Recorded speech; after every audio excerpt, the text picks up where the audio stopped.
Welcome to the latest episode of How Shit Gets Made, a glimpse into the secret world that influences how products, services, and brands come into our lives.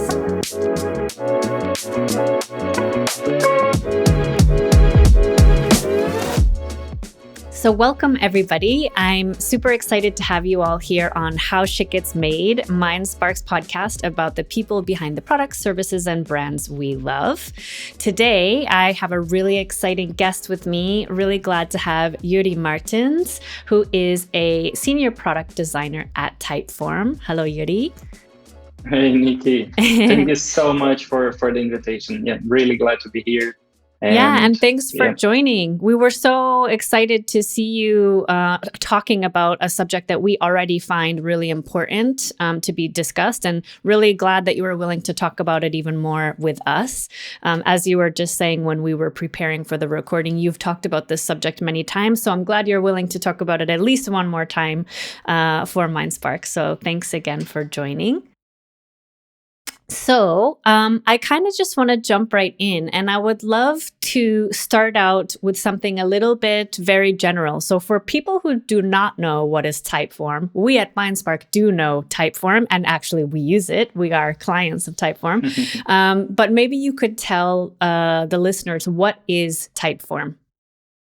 Yeah, so I think if we try to go to the basic concept of what Typeform is, we are an online form builder. So when you sign up to Typeform, you're going to be able to build a form, a quiz, a survey. It can be for feedback. It can be for just a satisfaction survey that you're doing for research purpose.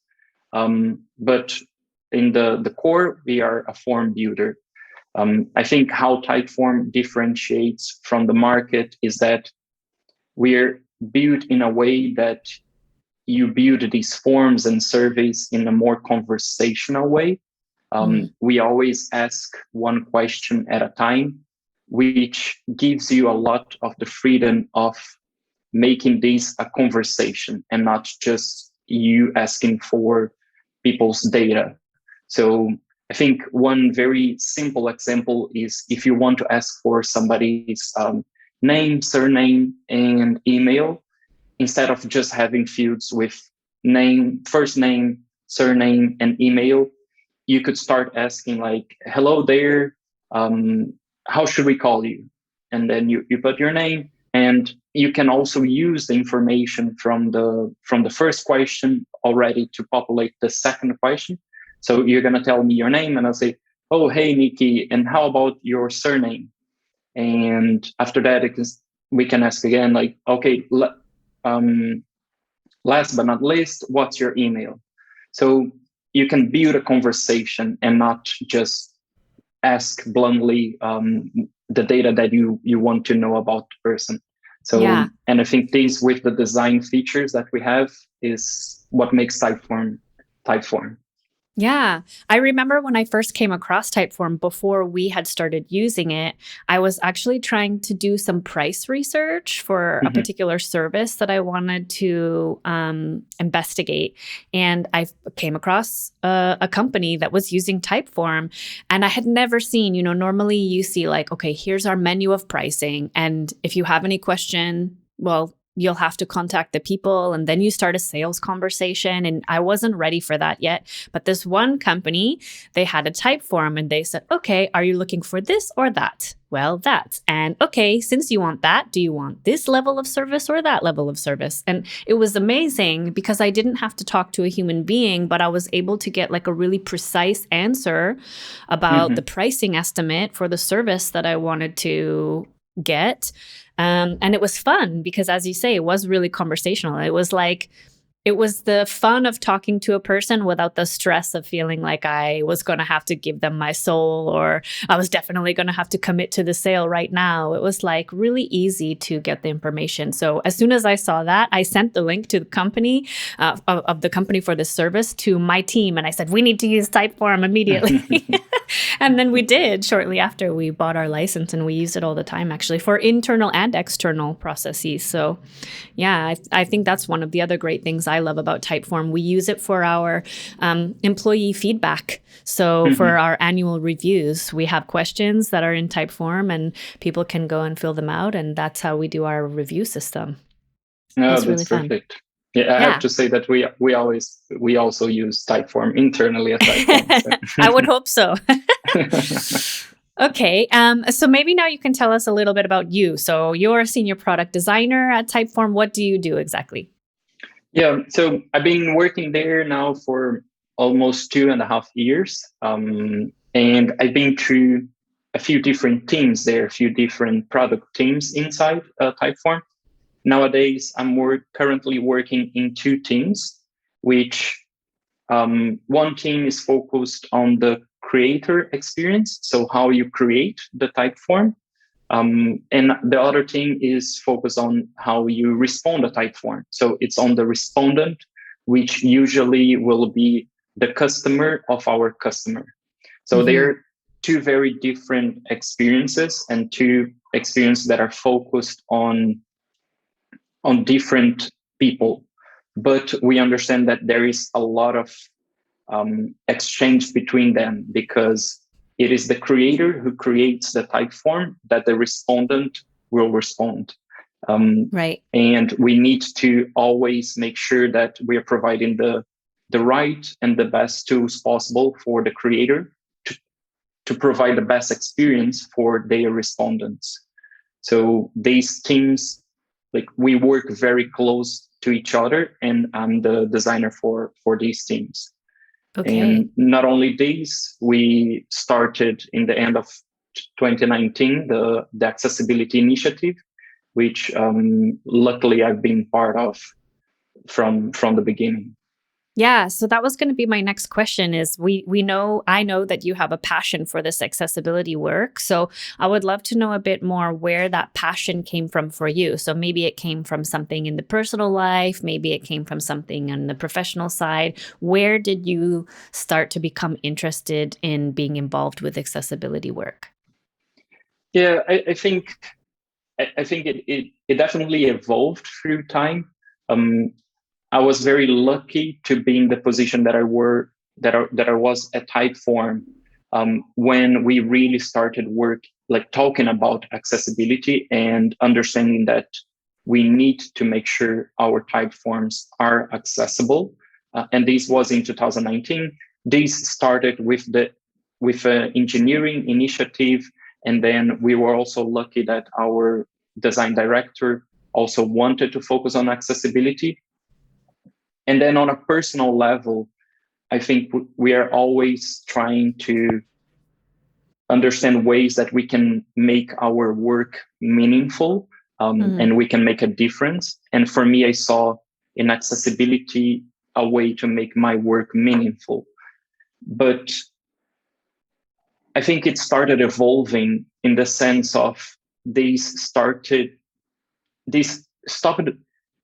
I stopped feeling this is not more about making my work meaningful, but this is actually a duty that I have nowadays on my work. As you understand that we need to make sure we are inclusive, that everyone can use Typeform. We shouldn't let anyone out. And because we get this understanding and we had the opportunity to make, I think now it's our duty just to make it. So it is to work as hard as we can and the best we can to make sure that we are making Typeform accessible. And I think this is how it evolved. Yeah, that's great. And I think it's an interesting evolution for sure to know that I like the idea that it started from making the work meaningful, but actually it's almost like, well, it's not really for me, right? It's not for me to have my work more meaningful. It's actually something I should be doing. It should be automatic. And really others, other brands should be doing the same. So, which is part of why we were so happy that you agreed to talk to us today, is maybe others can listen in and hear about what you're doing at Typeform and be inspired to take on this same approach and thinking about accessibility. So maybe you could tell us a little bit about what are some of the ways Typeform has made progress in being more inclusive and more accessible? Yeah. Again, I think it started in 2019, but we for sure had a bigger focus in the beginning and until like throughout 2020, that we started first just testing Typeform against the WCAG, the Web Accessibility Standards, to understand if we were meeting the standards or not. And we got to a point that we were improving a lot. But at the same time, we saw that in a few places, even though we were meeting these standards, the experience was still not very accessible. Like we could say that we were accessible, but when users went to use it, it was not that good. So at a point, we spoke to a screen reader user, and we saw that we still had a lot to improve there. And after talking to him, we saw that it was not only about making sure that we were following the WCAG requirements, but we really needed to involve assistive technology users in the beginning, from the beginning of our process. So we started looking into ways that we could, in our research, bring assistive technology users to it. And not only, we didn't want people that could use assistive technology just to replicate what the experience was, but actually real users that use these on the day-to-day, and maybe they've been using these their whole life or during years. So they're really the experts there. And last year, we were lucky to find a company called Fable, which we now work with them to talk directly to these users. So it can be through interviews that we do with them. It can be just usability tests that we will send our Typeforms and ask them to perform some tests and then understand what are the issues that we have. So we started incorporating accessibility into our normal process, as we usually do with any other feature that we develop, that we will send to do usability tests to understand if people understand, if people can use it. We'll also send to do usability tests with assistive technology users. And this is how it's been improving a lot, our work. I think nowadays we're still very focused on our respondent experience, on how people can answer a Typeform. But we also see these as a start ground, as how we get all the knowledge that we need to later on start expanding inside Typeform and start expanding in different areas, which is what we are starting to do now. Not that we are actually building now, but we are actually in the process of making sure that we can scale these inside Typeform. Yeah, that's really impressive. And going back to the idea that you started involving users who use assistive technology in your kind of early phase usability tests, did you observe any of those sessions, or were you part of any of those sessions? Yes. And I think for me, these were the sessions that were life-changing, in the sense of you really had no idea of how people use it, of how people interact with not only Typeform, not only our forms, but also with online experience in general.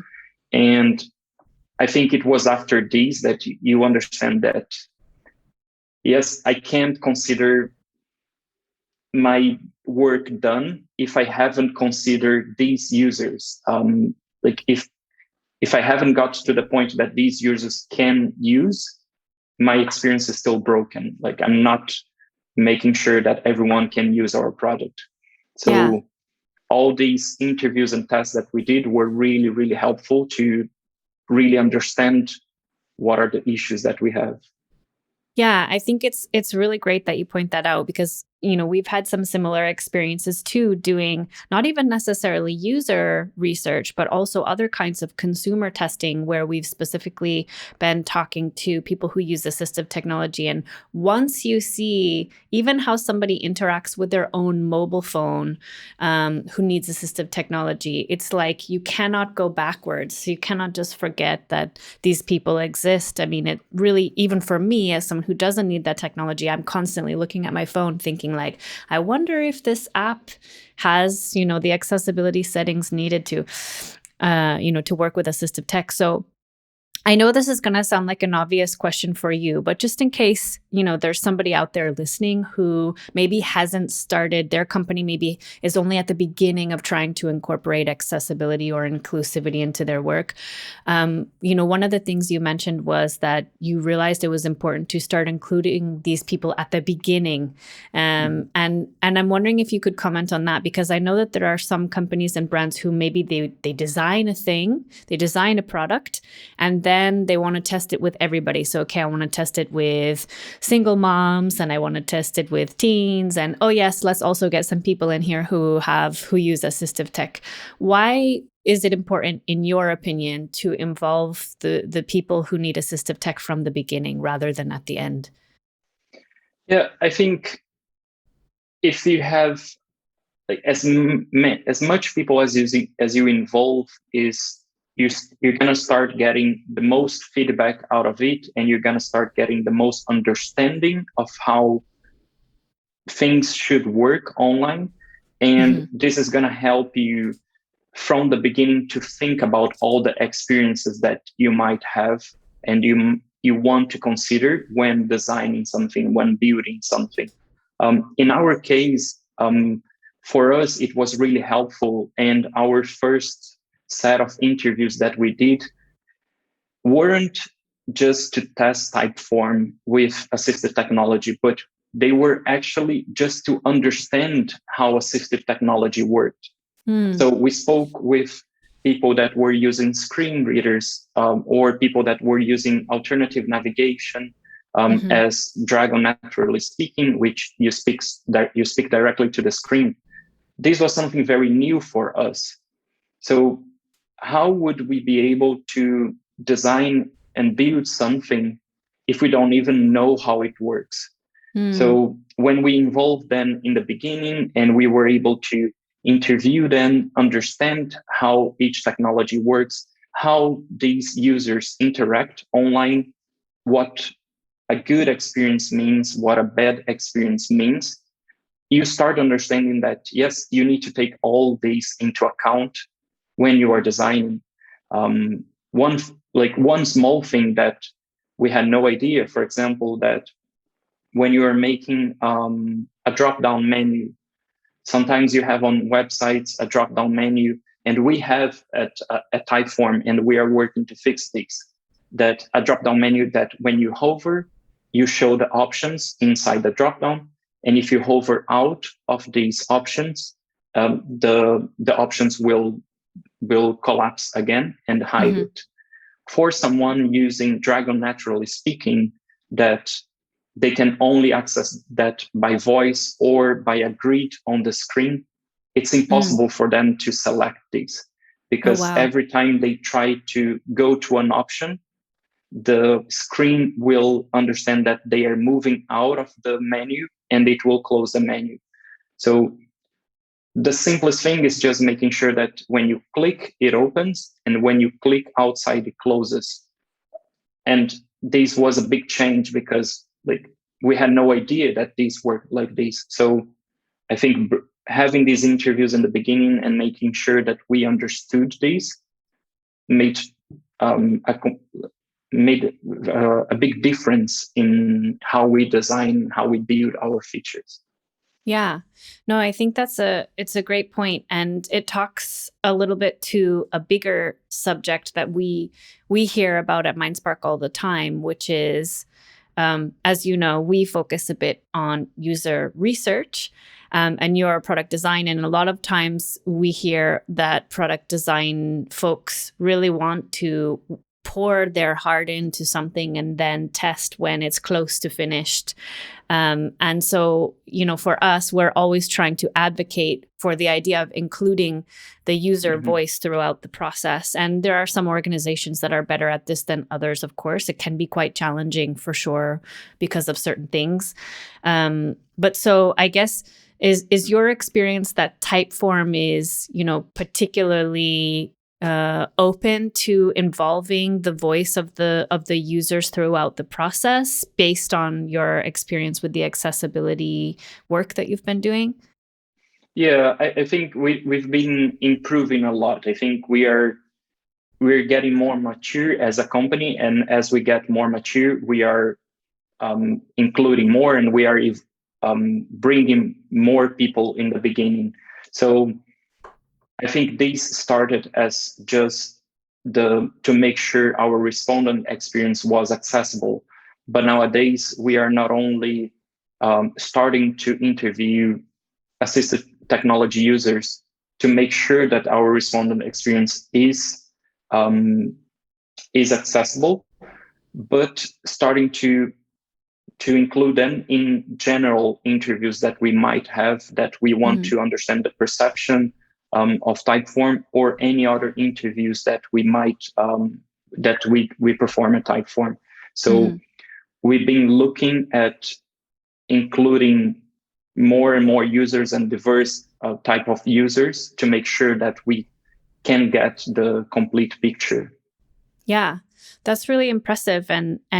And I think you've given us already a couple of really interesting examples, like with the drop-down menu and not even understanding necessarily how a screen reader works until you see one in action.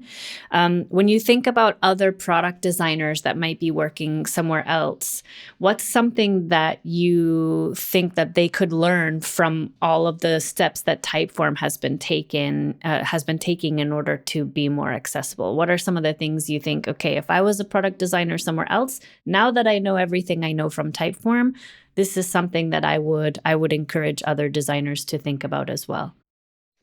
Yeah, I think the first thing that comes to mind to me is that this is something that takes time.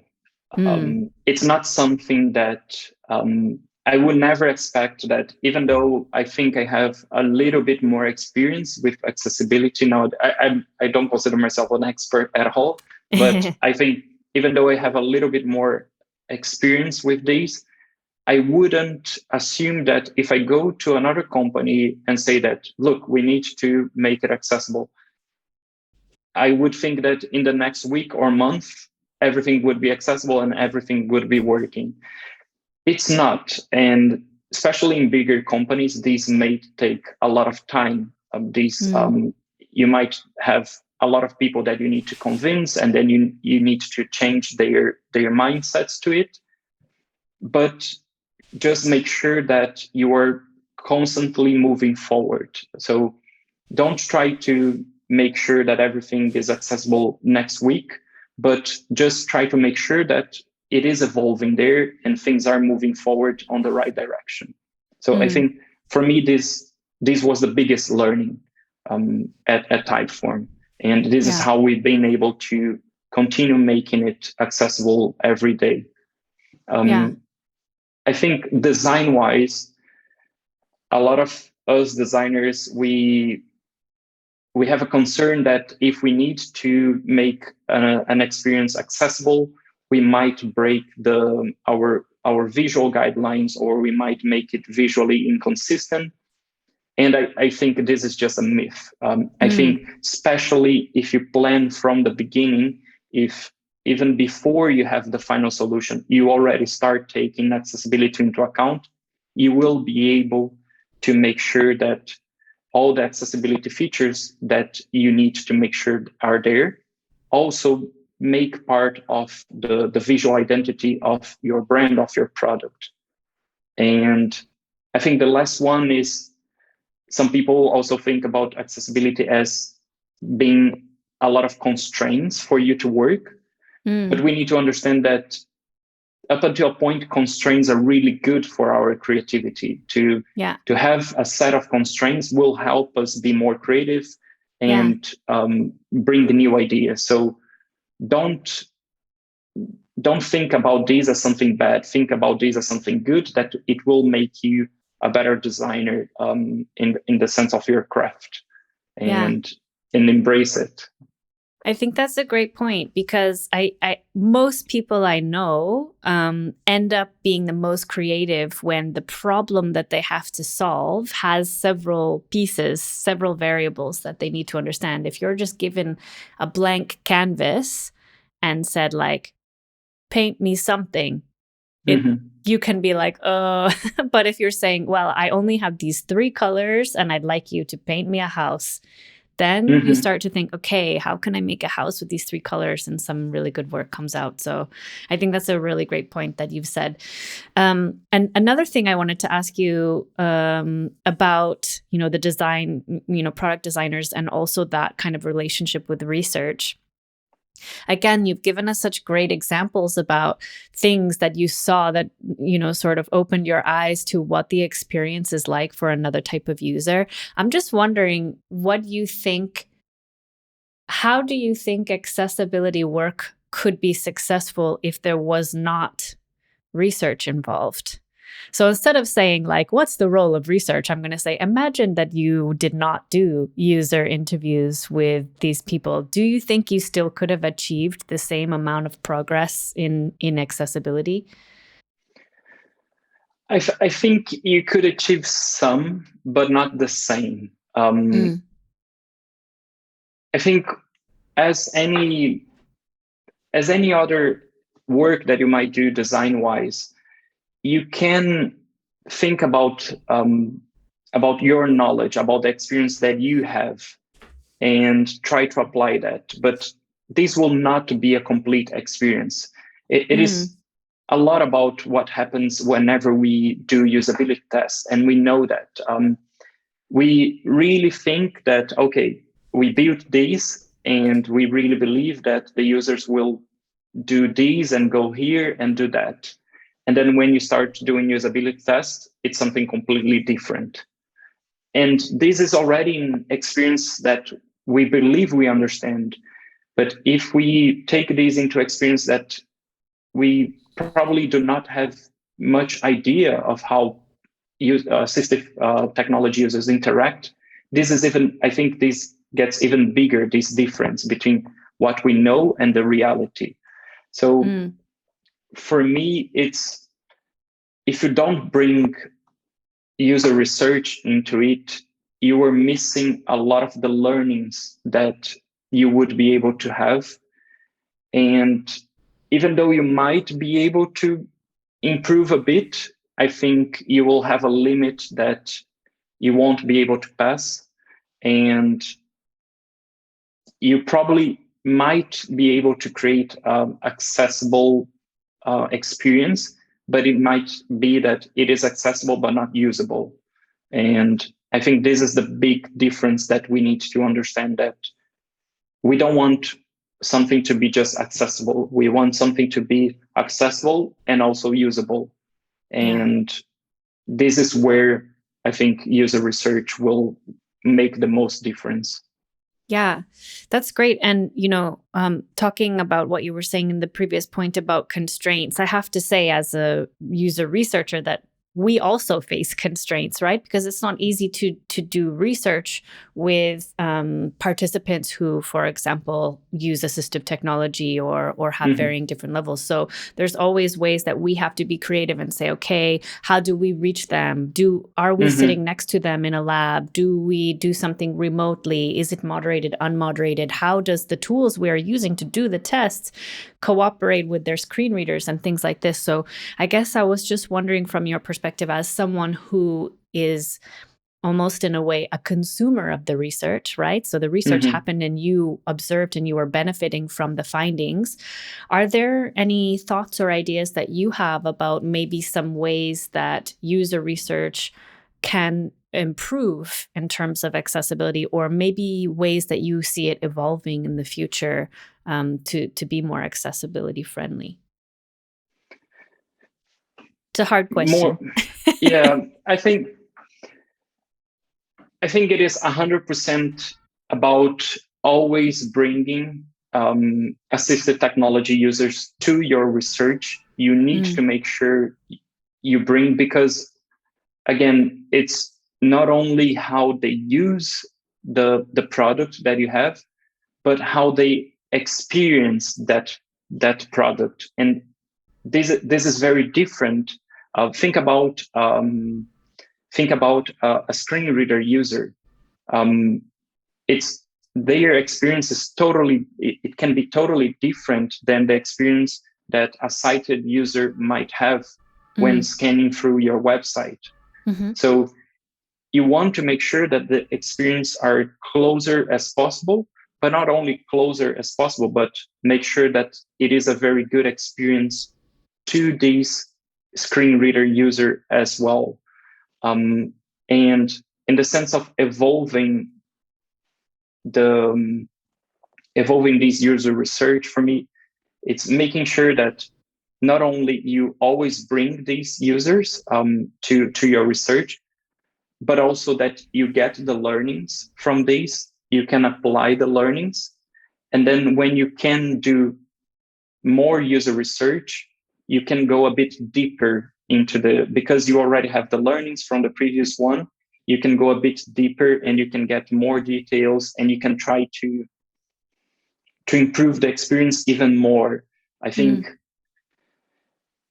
you get to a point that you not only want to make sure that the experience works, but you also want to delight these assistive technology users. And I think this is when you get to a point that, yes, like you feel so comfortable that you already achieved what you want, that you want to show even more, and you want to make sure that they have an even better experience than just a normal one. Yeah. One of the debates that's going around in the research circles at the moment is that there are some research agencies, for example, who are saying we should invite assistive technology users even when the client does not ask us to. Because, as you're saying, like, have you considered this experience? And there are certain of us who believe that you're not really doing comprehensive research on the product unless you're including these various different user types. What would be your reaction to that? Obviously, in Typeform's case, it wouldn't be an issue, right? Because you would be delighted to see such a mix. But imagine, I don't know, you were working at another organization. What's your opinion on us just saying, well, we think you need to hear from this perspective as well?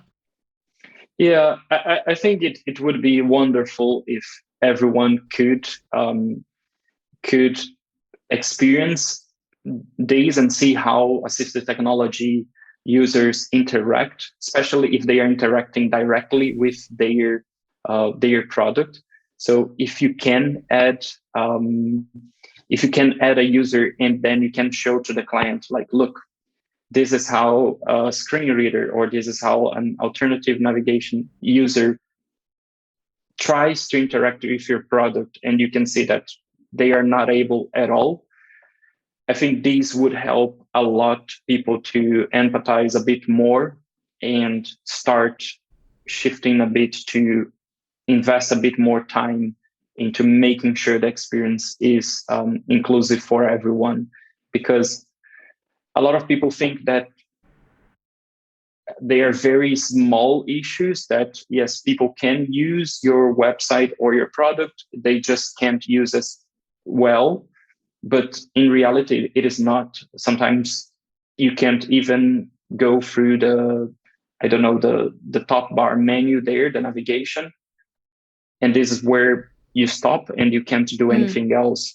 Yeah. And I think if you see that people cannot do this, maybe you're going to start shifting a bit your mindset to understand that, yes, like it should, you should start considering assistive technology users as well. Yeah. Yeah, that's a great point. Well, We'll keep that in mind. I'll say, but someone at Typeform told me it was a good idea. No, I'm just kidding. So one last question for you is, again, I know you've given some great examples throughout this conversation, which have been really wonderful to hear about. Is there any other kind of example that you're particularly proud of maybe some things you've helped to change at Typeform because of your, listening to all different user types and focusing on accessibility? Mhm. Yeah, I think one thing that was also very surprising for us was regarding keyboard navigation. Mm. You were able in some of our question blocks to use the keyboard to answer, but so if we look at each one of them separately, you might have said that yes, they work because you can use the keyboard. But when you built the whole type form and you put everything together, you weren't able to you weren't able to answer the type form only with the keyboard. Mm. And after we started doing tests and understanding what was working and what was not, we starting we started making sure that you could use just the keyboard to go through the whole type form. And nowadays you can answer a type form only with the keyboard. And Wow. what we don't track assistive technology using Typeform, but we know when people use the keyboard to answer a type form. Mm-hmm. And we saw um, we like more than duplicated the number of people that were answering type forms with the keyboard after we made sure that people could.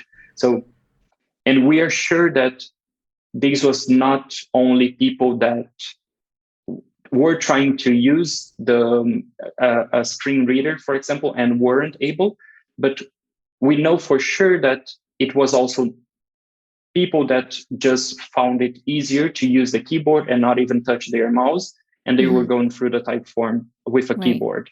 So we helped a lot to improve the experience for everyone. Was not only for assistive technology users, but for every other user as well. Yeah. Um, That's a great example of the idea design for accessibility is designed for all.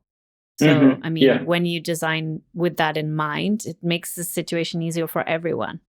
Yeah. I think this for us was one of the biggest learnings we had, and I think the last one was especially with one of the interviews that we did with a Dragon naturally speaking user Mm-hmm. was to be able to see that he was able to answer a whole type form only by voice. So he was able to interact with all of our blocks and type form and the whole type form only by answering by voice and completed. And this was really nice to see as well, Yeah, I can which imagine. made us feel really good and proud of the work, even though we still know that there are a lot of work to be improved. Yeah. So I know you mentioned this a bit at the beginning in terms of the teams that exist within Typeform. I assume that there's also a lot of this work being done as well on the creation of the form, right? Because a lot of this has been about what it's like for a user to answer a form. But I presume that also for the people who are building a Typeform, there's some accessibility work happening on that side as well.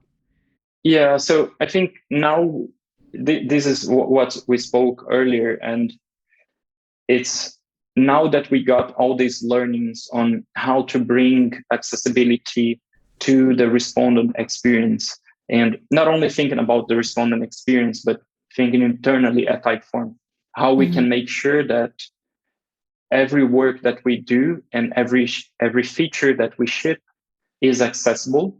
We are starting to expand these for other teams as well. Right. And I think our goal, but still a long-term goal, is to make sure that assistive technology users will also be able to create type forms in an accessible way. Mm-hmm. Um, but we also have another point there that because now we understand what makes an inclusive and assistive and an accessible experience, we want to make sure that our creators can provide this accessible experience to their respondents. Because Typeform is so customizable and you can change the colors, for example.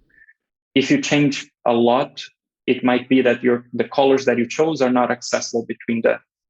So we also are starting to look into ways to check the Typeform for you and let you know what is accessible and what is not, and how you can fix whatever is not accessible. So nowadays, for example, when you add an image to your Typeform, you can also add an alternative text to the image. That's but great. Even though we try to already get the alternative text, it might not be the best text, or you might erase. And we want to make sure that you always include, so that anyone can understand what the image is about. But we want to start being a bit more, helping a bit more our creators on this as well. Yeah. I think that's really great because, one of the most basic accessibility things that we see a lot is, for example, when somebody has a very dark background and then the text is in a light color or even like a bright, almost like a neon or highlighter color. This can cause a lot of visual issues. I mean, even for sighted people, but sighted people who maybe have a certain type of color blindness or any kind of impairment that isn't a full visual impairment, it can still cause quite a lot of issues. So it's one of the things that we have to be like, even when designing a website or putting up some copy on our own page, we have to be like, oh, yes, right. And so I think if Typeform is developing something that helps the creator think about all of these things, even simple ones, I mean, it can go a really long way to making sure that everyone is using Typeform more happily. Yeah, that's our goal. Great.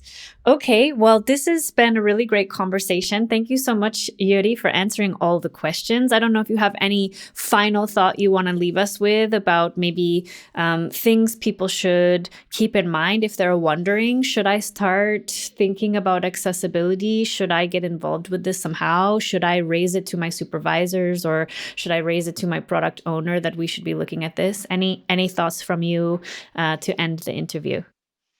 Yeah, I think if everyone could raise these, would be great.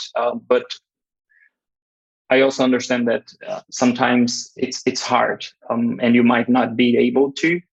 But I also try to do these for yourself, in the sense of you becoming a better designer, making sure that you are covering everything.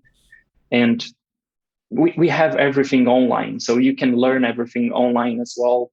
I think there are a lot of companies nowadays talking about accessibility.